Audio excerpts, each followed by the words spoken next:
Nitro. Hey, wait a minute. That doesn't sound like Nitro. What the heck is going on here? What dynamite doing?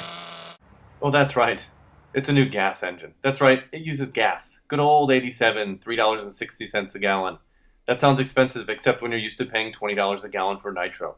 Could this be the future of nitro racing? Gas? This review, of course, isn't just about what we're putting in the tank. Yeah, it's cheaper to run on gas. But there's a great buggy underneath this. It's the Losi 3.0. It's modern. It wins races. But to win races, you have to get ready. And you just have to add this simple fluid to the gas, shake it up, and get ready to run. Something different, not nitro, but gas. Take off the lid. It's a little harder than normal. You don't have the quick race adapters. You gotta unscrew the lid, and then you gotta pour the gas in. This is gonna take a long time. Pit stops, obviously, are not gonna be the quick 15-second pit stops we're used to. This is like NASCAR. You need 6 guys out there filling up a tank. But let's get to the good stuff, that chassis. The Losi 3.0. It's been updated with the newest geometry, the bigger chassis, the better shocks, 16 millimeters. Comes with a starter box. You get a receiver pack, it's LiPo, it comes in the box. It's all there, ready. High torque servos that actually work. Active vehicle control. You don't even have to drive that good to drive this car.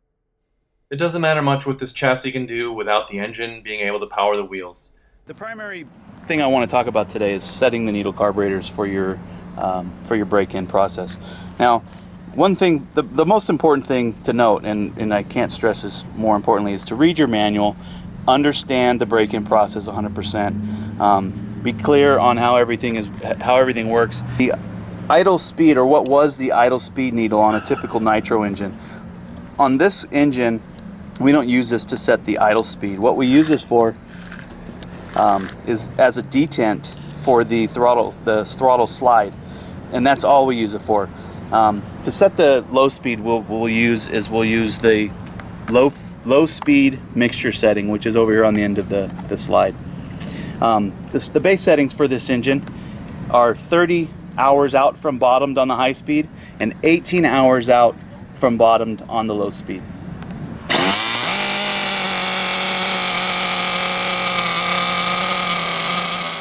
If you take that unique engine out of this car and slapped in the normal .21 nitro engine, this ready to run would be the best ready to run on the market.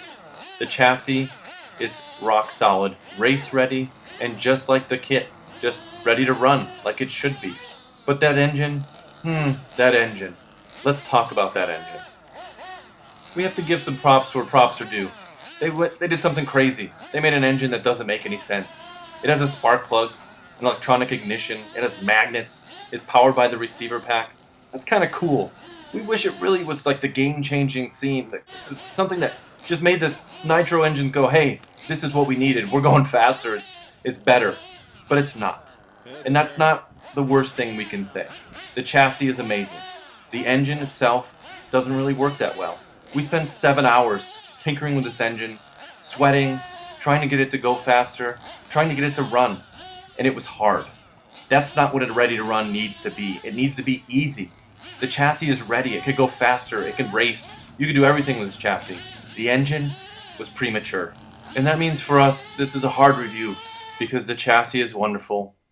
It handles well. The ready to run package is complete. We want to love it. The engine, on the other hand, makes us hate it. Find out all we have to say about this new gas engine, and more importantly, what that chassis can do in issue 17 of Velocity RC Cars magazine, the world's first digital-only magazine written for racers by racers.